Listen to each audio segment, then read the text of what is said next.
এই যে 25, 26 এবং 27 ব্যাচের শিক্ষার্থী ভাই এবং বন্ধুরা, নতুন আরেকটি ভিডিওতে তোমাদের স্বাগতম। ভার্বের পার্ট 4-এ আমরা আলোচনা করব অবজেক্টকে নিয়ে। শুনে নাও। আমরা জানি সেন্টেন্সের স্ট্রাকচারটি হলো সাবজেক্ট ভার্ব এক্সটেনশন। এক্সটেনশনের তিনটি অংশ রয়েছে, একটি হলো অবজেক্ট, একটি হলো কমপ্লিমেন্ট আর একটি হলো অ্যাজান্ট। আবারও বলছি, এক্সটেনশনের তিনটি অংশ রয়েছে, একটি হলো অবজেক্ট, একটি কমপ্লিমেন্ট আর অপরটি হলো অ্যাজান্ট। চলো আমরা আজকের এই ভিডিওতে অবজেক্টকে নিয়ে কথা বলবো। এখন দেখো, অবজেক্ট দুই প্রকার, একটি হলো ইনডিরেক্ট অবজেক্ট আর একটি হলো ডিরেক্ট অবজেক্ট। ওকে, তাহলে চলো শুরু করা যাক। সেন্টেন্সের কোথায় এবং কোন পজিশনে দুটি অবজেক্ট ব্যবহৃত হয়, ওই অবজেক্ট গুলোকে নিয়ে আজকের এই ভিডিওটি। দেখো, এখানে বলা হচ্ছে ডিরেক্ট অবজেক্ট। লক্ষ্য করো তো, বাক্যে ভার্ব এর একাধিক মানে একটি মাত্র অবজেক্ট, সেটা ব্যক্তি হোক সেটা বস্তু হোক, তাকে আমরা ডিরেক্ট অবজেক্ট বলবো। কি বললাম? একটি সেন্টেন্সের মধ্যে যখন ভার্বের পরে একটি অবজেক্ট ব্যবহৃত হবে, তখন তাকে আমরা ডিরেক্ট অবজেক্ট বলবো। সেটি ব্যক্তি হোক আর সেটি বস্তু হোক, যাই হোক না কেন, তোমাদের বলতে হবে এই অবজেক্টটি হবে ডিরেক্ট অবজেক্ট।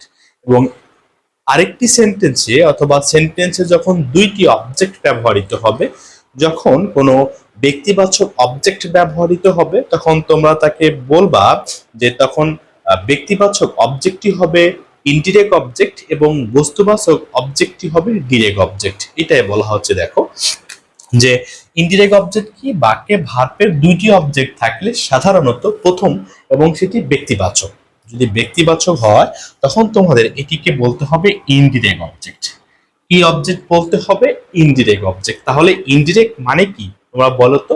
সেটা হচ্ছে ব্যক্তিবাচক। আবার পরবর্তী যে আরেকটি অবজেক্ট ব্যবহৃত হবে, ওই অবজেক্টটি হবে ডিরেক্ট অবজেক্ট।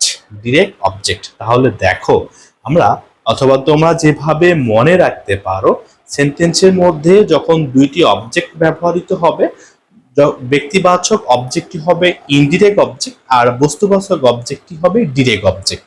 আবার যদি সেন্টেন্সের মধ্যে একটি অবজেক্ট ব্যবহৃত হয়, সেটি ব্যক্তি হোক সেটি বস্তু হোক, যাই হোক না কেন, তখন ওই অবজেক্টকে তোমাদের বলতে হবে ডিরেক্ট অবজেক্ট। তাহলে তোমরা মনে রাখতে পারো আইডি আকারে। দেখো তো, আইডি, এই যে কলেজের আইডি কার্ড তোমাদের আছে না অনেকের, কলেজের আইডি কার্ড যেহেতু রয়েছে, এই আইডি কার্ড অনুসারে মনে রাখতে পারো কিরকম, যে প্রথম যে অবজেক্টটি থাকবে এই অবজেক্টটি হবে ইনডিরেক্ট, INDIRECT, এবং পরবর্তীটা হবে ডিরেক্ট, DIRECT। এখন আমরা একটি এক্সাম্পল নিয়েছি। এক্সাম্পলটি হচ্ছে কি, দেখো, শি গেভ মি আ বুক। তাহলে শি গেভ মি, গেভটি হলো ভার্ব। এই ভার্বের দুইটি অবজেক্ট রয়েছে, একটা হচ্ছে মি আর একটি হলো এ বুক। দেখো তো, এই যে মি, এটি হচ্ছে প্রাণীবাচক অথবা ব্যক্তিবাচক, ব্যক্তিবাচক অথবা তোমরা কি বলতে পারো, পার্সন তাকে বলতে পারো। যেহেতু সেটি ব্যক্তিবাচক, তাহলে এই যে মি যে অবজেক্টটি রয়েছে, এই অবজেক্টটিকে তোমাদের বলতে হবে এটি হলো ইনডিরেক্ট অবজেক্ট, INDIRECT। এটি হবে ইনডিরেক্ট অবজেক্ট। মনে থাকবে তোমাদের। এর পরবর্তীতে আবু, আবু।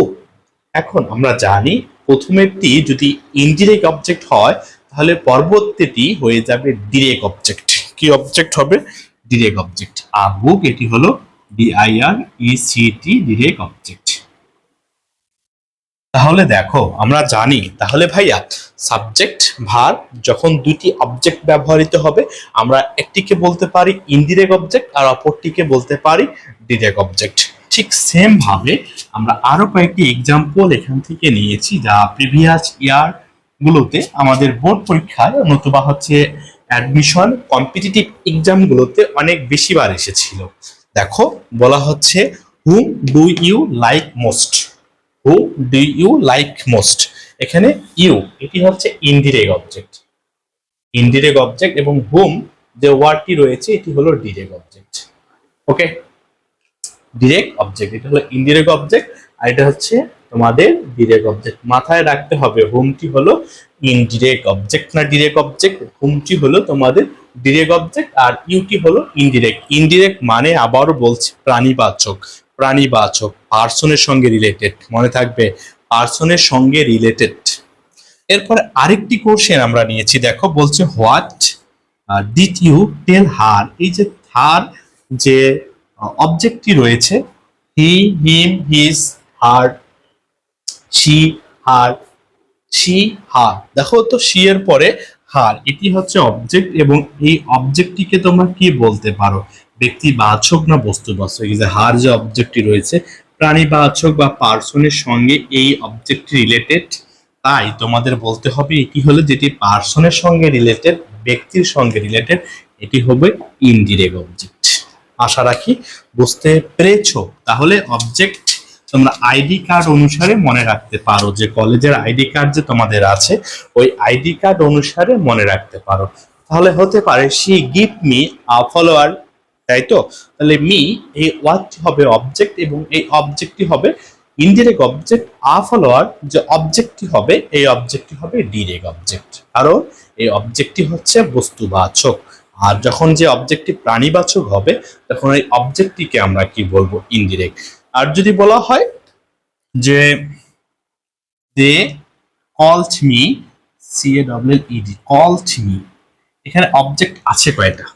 দেখো তো একটা আছে না, কিন্তু ব্যক্তিবাচক তো, অবশ্যই ব্যক্তিবাচক, যেহেতু ব্যবহৃত হয়েছে একটা, তাই তাকে আমরা কি বলবো, ডিরেক্ট অবজেক্ট বলবো। সেটা ব্যক্তি হোক, সেটা বস্তু হোক, আমাদের কি বলতে হবে, ডিরেক্ট অবজেক্ট বলতে হবে। ওকে, এখন দেখো এরপরে বলছে my father bot me a shirt. তাহলে মি এটা হচ্ছে ইনডিরেক্ট অবজেক্ট, আর একটি হবে ডিরেক্ট অবজেক্ট। আর শার্টকে তোমরা কি বলবা, ডিরেক্ট অবজেক্ট বলবা। এখন দেখো আমরা বললাম যে আইডি অনুযায়ী বা অনুসারে আমাদের অবজেক্ট গুলো ব্যবহৃত হয়, কি অনুসারে, আইডি অনুসারে। ভালোভাবে লক্ষ্য করো, এখানে একটু মজার বিষয় লুকায়িত আছে, যে আমরা জানি প্রথমেরটা হচ্ছে ইনডিরেক্ট, INDIRECT, ইনডিরেক্ট, দেন পরেরটা হচ্ছে ডিরেক্ট, DIRECT, ডিরেক্ট অবজেক্ট। এই ক্রম অনুসারে বসবে, কিন্তু এই ক্রমের মাঝখানে কোনো কি প্রাপোজিশন ব্যবহৃত হয়েছে, PREPOSITION, কোনো প্রকার প্রাপোজিশনের ব্যবহৃত হয় নাই, হয়েছে কি, হয় নাই। সেহেতু পরবর্তী এক্সাম্পলটিতে একটি প্রাপোজিশনের ব্যবহার রয়েছে, সেটি হলো ফর। ফর মানে জন্য অর্থে ব্যবহৃত হয়েছে। কি অর্থে, জন্য অর্থে ব্যবহৃত হয়েছে। এখন দেখো তো মজার বিষয়টা দেখো, যখন প্রিপোজিশন মাঝখানে ঢুকে যাচ্ছে বা মাঝখানে চলে আসছে, তখন কি করবা, তখন এই যে ভাইয়া ডিরেক্টটা সামনে বসাবা এবং ইনডিরেক্টটা পরে বসাবা, মনে থাকবে? তখন ডিআই হয়ে যাবে।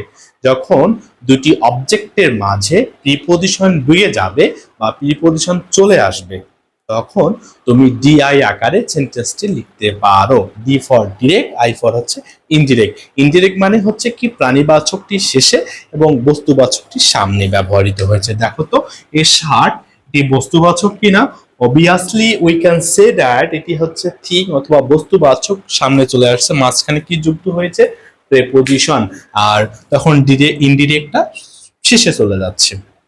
ঠিক সেম ভাবে বলছে Rahat gave his friend, Rahat gave his friend a book. তাহলে হিজ ফ্রেন্ড আমরা কি বলতে পারি, সেটি হবে ইনডিরেক্ট, আর এ বুক হচ্ছে ডিরেক্ট অবজেক্ট।